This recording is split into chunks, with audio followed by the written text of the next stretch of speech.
Olá, seja muito bem-vindo ao NutriSolution Fala, o podcast sobre nutrição enteral e parenteral, onde aqui nós vamos ter informações de qualidade e informações importantes acerca do tema nutrição enteral e parenteral. Eu sou Sandro Chione, farmacêutico responsável técnico da NutriSolution, e hoje vamos falar sobre um tema muito importante que é a desnutrição hospitalar. É um assunto que vai além das paredes do hospital e impacta diretamente na qualidade de vida e recuperação do paciente, inclusive no pós-alta hospitalar. E para começar com o pé direito, estamos aqui hoje com a doutora Gilmária Mileri Tavares, sócia da empresa TENEP, é uma empresa especializada em terapia nutricional enteral e parenteral, que atua no Espírito Santo em diversos hospitais públicos e privados. Gil, seja bem-vinda. Gostaria que você se apresentasse, falasse um pouquinho de você para o pessoal que está nos assistindo agora. Fica à vontade. Oi, pessoal. Queria agradecer ao Sandro essa oportunidade. Eu acho que começamos muito bem, me chamando de Gil, né? Eu acho que é um bate-papo informal. Eu quero só começar me apresentando. Meu nome é Gilmária, para quem não me conhece.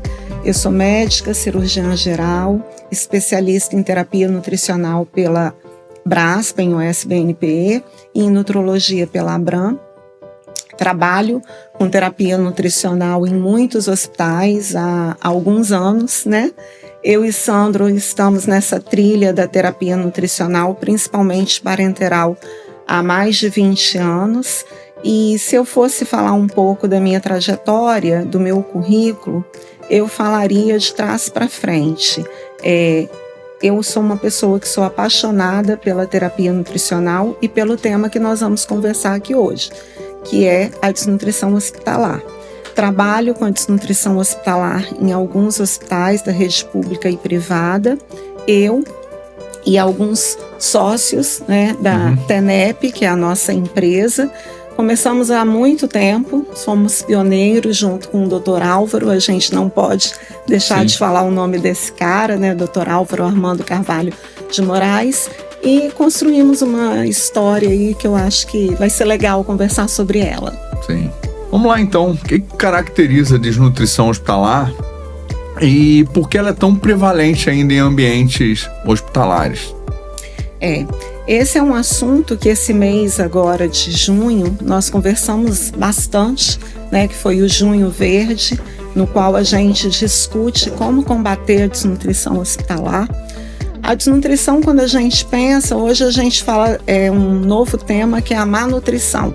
A gente pensa então conceitualmente que desnutrição é um estado mórbido de carência ou de excesso, né, que pode ser global ou que pode ser específico de algum nutriente, mas que quando a gente fala isso dentro do hospital, ela tem um enfoque muito mais amplo.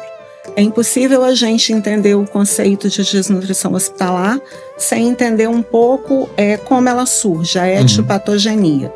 Então, dentro do hospital, a gente tem 3 condições que geram desnutrição, né? A gente tem aquela situação da falta de oferta do alimento, né?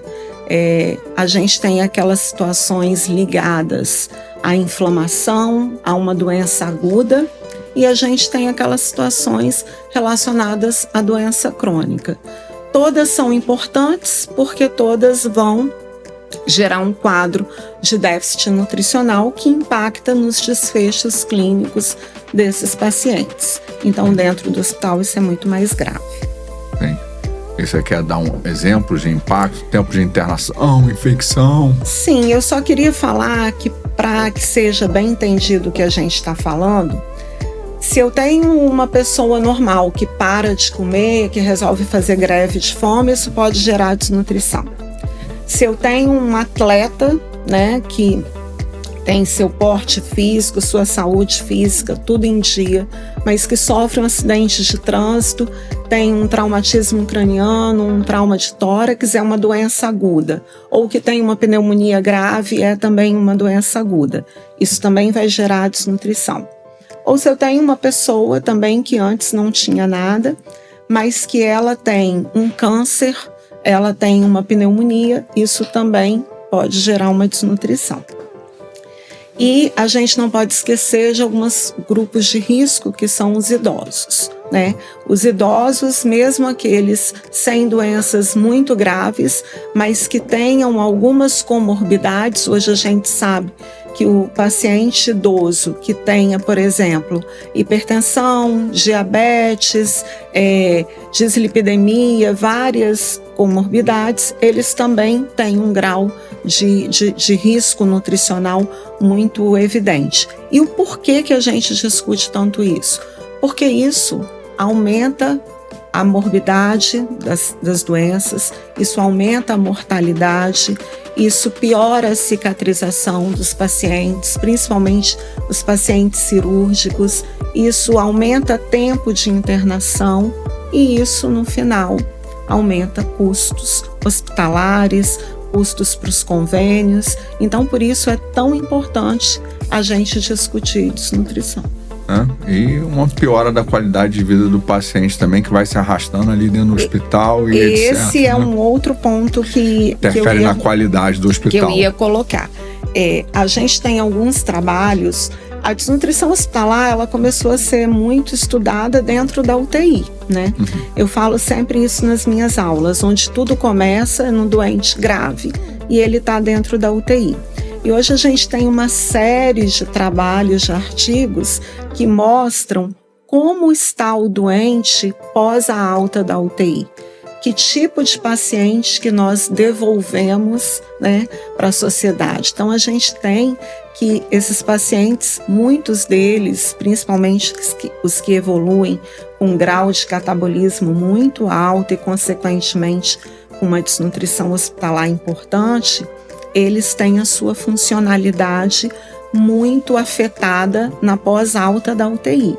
Então, a gente tem pacientes que demoram 1 ano para voltar às suas atividades laborativas e alguns nunca voltam, né? A gente tem, assim, alguns quadros de fragilidade que são relacionados à doença crítica e que isso vai impactar no pós-alta. Muitos pacientes têm dificuldade para deambular, né, para voltar à sua vida laborativa, sua vida sexual.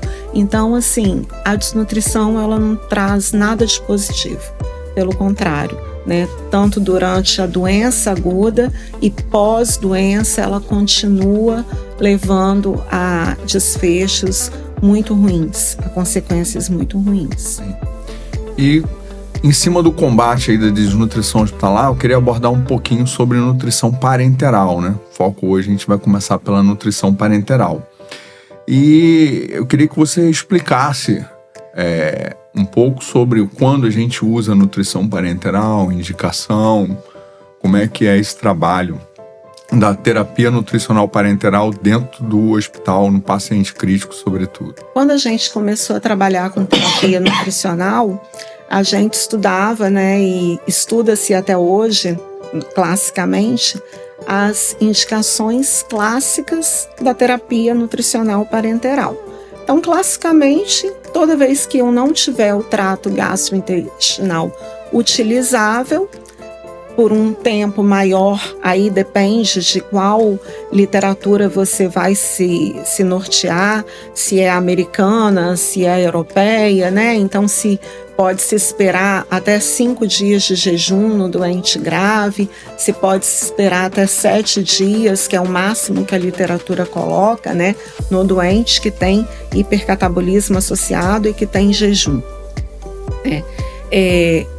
A gente teria as indicações clássicas, desde que o trato gastrointestinal não é utilizável, utilize a nutrição parenteral.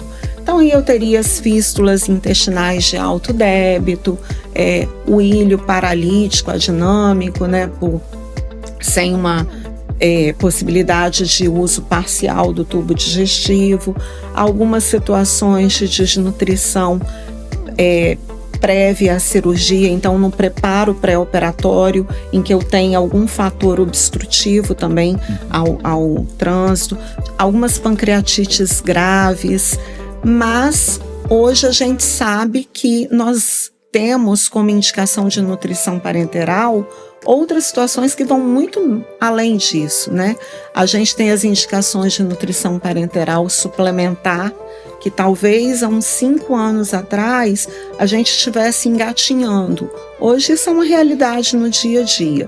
E esse tempo de indicação que a gente tinha uma dúvida se era 5 dias, 7 dias, cada dia mais a gente está entendendo que para o doente grave esse tempo pode se reduzir. Então a gente tem aí que talvez 3 dias, mas mais importante do que numericamente a gente classificar esse tempo é a gente individualizar esse paciente, é a gente personalizar a nossa indicação. Então, na dúvida, olha para a individualidade do seu paciente. O que é importante? Quanto tempo esse paciente tem antes desse tempo que ele iniciou de jejum? Quanto tempo ele tem e como é a sua história nutricional? Esse paciente já vinha com períodos de má nutrição? Esse paciente, na nossa triagem naquele momento e na nossa avaliação nutricional, ele tinha algum grau de desnutrição? Isso é que é o mais importante. Então, se ele já tem uma desnutrição prévia, a nossa indicação de nutrição parenteral, ela tem que ser para aquele agora. E a outra situação que a gente tem que pensar é não olhar só aquele momento presente, mas o futuro. Será que nos próximos 3, 5 dias eu já vou conseguir usar esse intestino de uma forma plena, que atinja tudo que esse paciente precisa? Porque o que a gente vê nos nossos dia a dia? A gente vê muito esse papo que a gente está tendo no doente cirúrgico, no crítico cirúrgico, em que a gente está vendo que aquele paciente, vou dar um exemplo prático, está com a sonda nasogástrica em drenagem, aí já tem 3 dias que está drenando, é um pós-operatório, a cirurgia é uma agressão, né? Tem um catabolismo envolvido importante, e eu esqueço de olhar essa história prévia desse paciente, olhar se ele tem comorbidade associada, se ele está dependente de uma assistência ventilatória mecânica, se ele precisa, se tem uma função renal que ele precisa de um tratamento dialítico, porque são tudo situações que aumentam o grau do catabolismo. E aí o cirurgião vira para mim e fala assim: não, mas a sonda está reduzindo o débito, eu acho que amanhã a gente consegue começar uma dieta enteral ou até uma via oral. Mas começar quanto? Começar uma quantidade mínima, começar 50% da necessidade nutricional dele. Então, esse time do doente crítico que a gente não pode perder. E é esse time que é a grande questão que faz com que a gente tenha tanta desnutrição hospitalar e de uma forma tão rápida e tão grave e tão agressiva, né?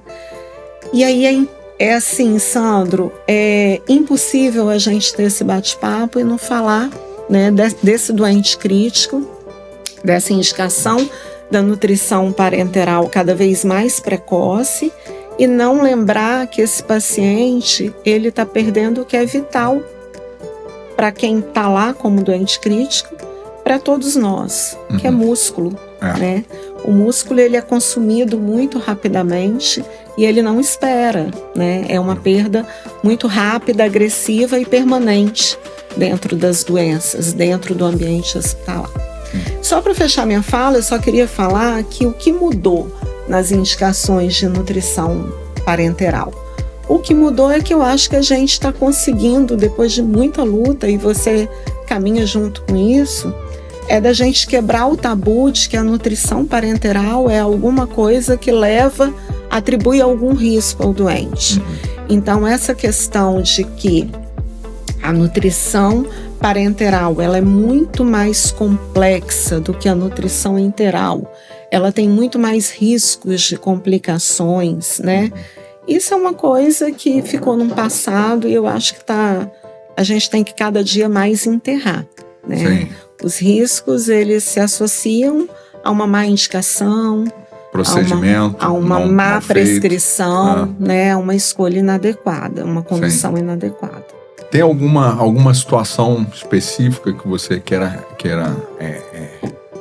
comentar sobre nutrição parenteral, onde ela é vital ou salvadora, no caso do paciente crítico, faz uma diferença gritante?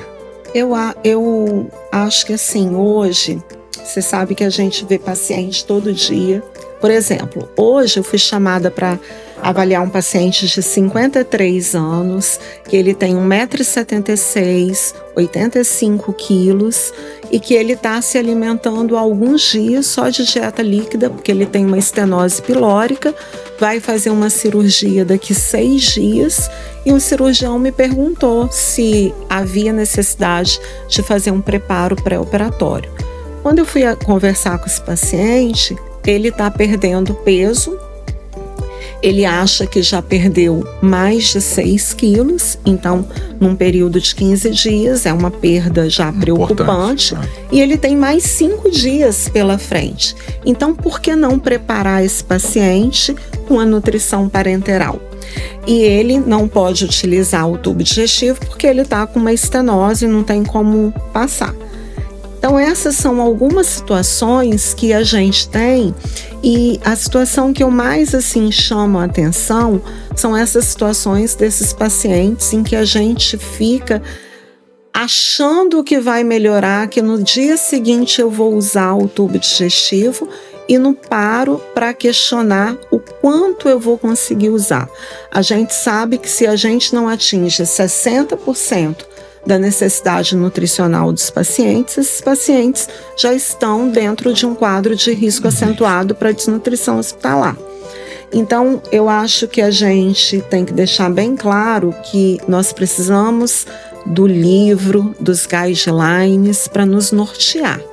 Mas quem dá o comando do que ser feito é a personalização do paciente, do momento em que ele está. E é isso que vai definir o time. E aí, se for um suplemento, se for uma sonda nasoentérica, se for um cateter periférico ou central para começar uma nutrição parenteral, que seja, mas que seja de uma maneira individualizada. E que a gente rompa com esse mito de que a nutrição parenteral ela leva riscos, que ela não é segura, esse mito do medo em relação à nutrição parenteral. Hoje em dia as empresas, de uma maneira geral, que trabalham com nutrição parenteral manipulada, elas têm boas práticas muito bem elaboradas, né? Os procedimentos validados e toda uma parte de controle de qualidade, tanto físico-químico quanto microbiológico. Então, assim, a NutriSolution mesmo já está... Eu estou há 22 anos nesse trabalho, nós nunca tivemos problema, né? Você sabe bem disso. A NutriSolution tem 15 anos de estrada aí, nunca teve nenhum problema, né? A gente... e é até um medo... que a gente às vezes fica sem entender, porque o neonato, por exemplo, não tem como, né? O neonato nasceu prematuro, no mesmo dia a gente já está entrando com a NPT para ele, né? Sim. Então não existe risco maior do que o neonato, né? Você falando com o paciente adulto, você ainda tem outros recursos que você pode trabalhar em cima do paciente caso tenha algum problema. No neonato não tem. Você infundir uma nutrição contaminada nele, ele começa a afundar com 2 horas, ele já começa a afundar, né? E o paciente adulto é muito mais fácil de trabalhar. Para começar, qualquer solução contaminada que você passe dele, ele já entra em pirogenia, né? Aconteceu uma vez, o cara me ligou meia-noite, eles começaram a infundir a nutrição 6 horas da tarde. Um enfermeiro, né, num determinado hospital. E ele falou: doutor, o paciente começou a fazer pirogenia aqui. Isso era meia-noite, né? A nutrição começou 6 horas da tarde. Eu falei: meu paciente está fazendo pirogenia agora, você começou a infundir 6 horas da tarde? Mas o que você está infundindo? Não, o técnico acabou de instalar um soro glicosado com uma medicação qualquer que eu não lembro. Aí eu falei, aí ele instalou e o paciente começou a fazer pirogenia. Eu falei, então não é a NPT, né? É a sua medicação que você preparou, provavelmente em cima do posto de enfermagem, de qualquer jeito, né? Que é o que acontece muitas vezes, né? E aquilo que causou o problema no paciente. E ele que falou, suspenda a parenteral, eu falei, não, você tira a outra medicação, entendeu? E vamos ver o que dá. E realmente, né, era o soro que correu depois, né? Uma coisa que não resta nem dúvida, né? Então, assim, as empresas hoje estão muito preparadas para isso, né? E graças a Deus a gente lá na NutriSolution, a gente trabalha muito bem isso, né? A parte de qualidade, a parte de controle microbiológico, né? A gente tem uma equipe muito bem montada, né? E isso tudo agrega, né? No sistema de garantia de qualidade nosso. Então, esse risco hoje, ele é muito baixo, né? Eu acho que também, quando eu falo de medo que se tinha, não era nem só em relação às soluções, também. Mas a gente tinha medo até do próprio cateter, né? Que era a complicação mais comum, era a infecção por cateter. Sim. Então, você falou uma palavra que ela é mágica, que são as boas práticas. Né? Como a gente está nesse caminho há bastante tempo, a gente teve uma época, você sabe disso, eu trabalhei mais de 20 anos no interior e lá a gente vocês não tinham como chegar em todo o estado do Espírito Santo naquela época e a gente manipulava parenteral dentro do centro cirúrgico, né? Eu já trabalhei em várias realidades diferentes. Eu acho que tem algumas coisas assim que vão evoluindo, que nem tudo que se evolui é para melhor, a gente sabe disso, mas falando da nutrição parenteral, a gente foi muito feliz, porque a gente teve muitos ganhos, né? A gente ganhou muito porque hoje a gente tem, assim, uma gama de possibilidades de acesso venoso. Hoje a gente pode fazer nutrição parenteral periférica, Sim. que isso era um sonho, né? Então, assim, aliás, isso nem era um sonho, a gente aprendia que era só num acesso venoso central. E a gente também evoluiu, além da via de acesso, a gente evoluiu no conhecimento com as fórmulas, os tipos de lipídios, as indicações diferentes, né? A quantidade de proteína, como que isso faz diferença, como que a gente alcança isso através da via endovenosa. Mas eu acho que uma coisa que a gente ganhou muito foi com as fórmulas prontas para uso, porque as fórmulas prontas para uso, elas têm um lado bom, ela tem suas vantagens e desvantagens, né? Ela tem as vantagens de permitir que a gente comece mais rapidamente. Ela tem a vantagem de chegar em locais. A gente mora num país muito grande, muito heterogêneo, onde não tem empresas como a NutriSolution, e assistir a pacientes que talvez ficassem desassistidos. E eu acho que um ganho que ela trouxe para a gente foi ajudar a desmistificar esse tabu que trazia como uma complexidade muito grande a prescrição de uma nutrição parenteral. Mas ela também tem algumas desvantagens, né? Essa questão de ter a fórmula pronta para uso, para algumas situações, em alguns hospitais, banalizou muito a nutrição parenteral. Então, todo mundo acha que pode prescrever. Sim. Não é que não possa prescrever, não é que é uma situação que só o especialista pode prescrever, não é disso que eu estou falando. Mas achar que todas as fórmulas industrializadas, elas são iguais e fáceis de prescrever, é um risco altíssimo para o doente. Então, vou te dar um exemplo de uma vez que me chamaram num hospital particular, importante na Grande Vitória, para olhar um paciente que estava com nutrição parenteral. Trocou de cirurgião, o cirurgião pediu para a gente dar o parecer.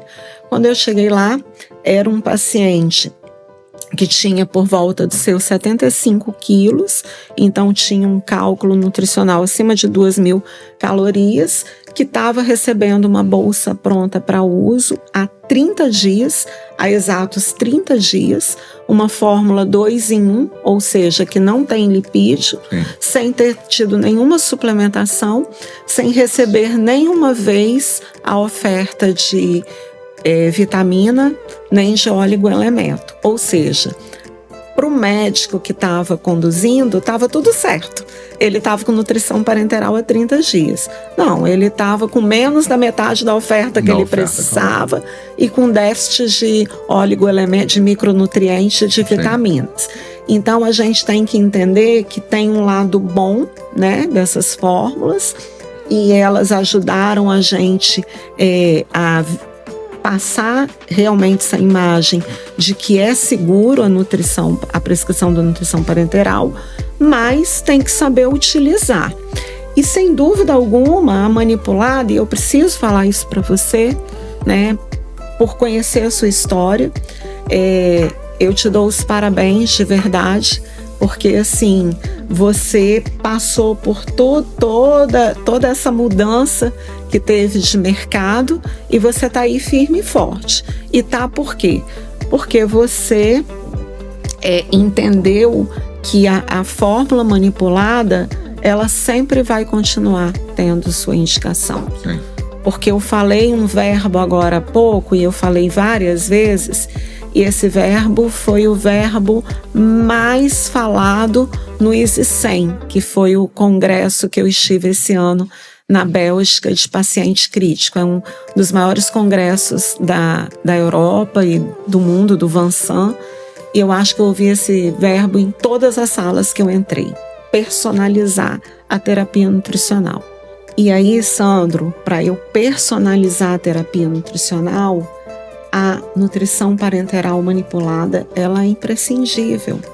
Então, eu tenho aquelas situações que eu tenho um paciente que eu preciso tirar todos os eletrólitos, que eu preciso modular esses eletrólitos, que eu preciso diminuir proteína, aumentar carboidrato. Então, várias situações que muitas vezes eu preciso da nutrição manipulada. Uma oferta de proteína mais agressiva também, você não consegue na pronto uso. Exatamente, sem contar esse públicozinho mini que você falou, né? Que é a pediatria, a neonatologia. E aí, o que eu acho importante?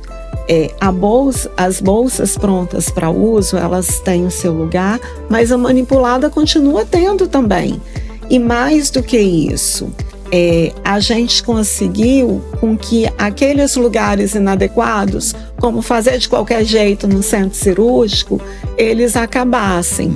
Mas as empresas de manipulação que trabalham isso, né, com todos os seus protocolos, as suas boas práticas de segurança, como você bem citou, elas permanecem, né? E agora mais do que nunca, né? Mais do que nunca. O pessoal entendeu que o fundamental é a personalização, né? Exatamente. Principalmente no paciente crítico, como você falou. Exatamente. A gente precisa trabalhar todas as ofertas, proteína, os eletrólitos, né? Que tem que trabalhar a volumetria. A volumetria, porque com a manipulada eu consigo fazer as vitaminas, os oligoelementos, tudo numa bolsa só. Sim. Eu não preciso, porque na pronta para uso, se eu não tiver, e isso é importante a gente falar, eu posso utilizar oligoelemento e polivitamina dentro da bolsa pronta para uso, da bolsa industrializada? Posso. Claro que posso. Pode. Desde que essa adição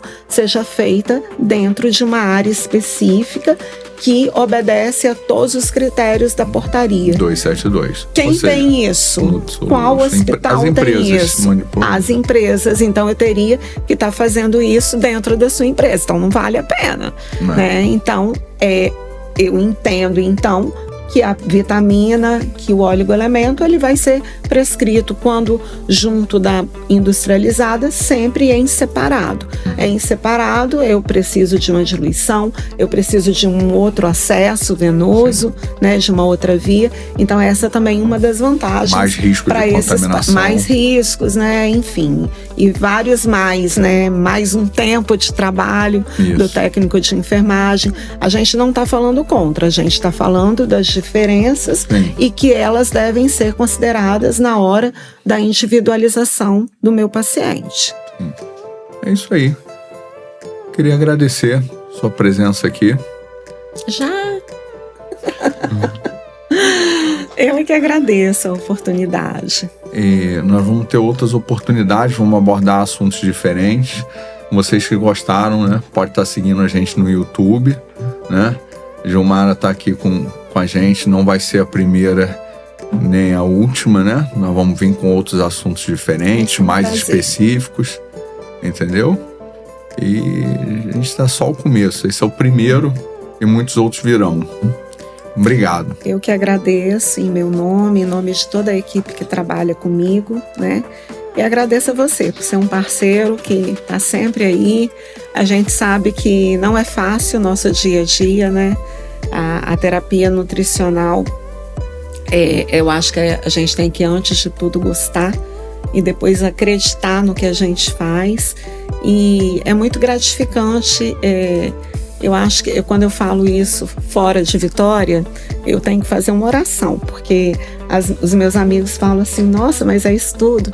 Eu sou muito grata ao universo, porque eu acho que aqui na Grande Vitória a gente tem isso, né? A gente tem parceiros de trabalho, a gente tem amigos, e isso torna o nosso dia a dia, né, a realização do nosso trabalho muito mais fácil. Então, que a gente puder contribuir, estamos juntos. Tá ótimo.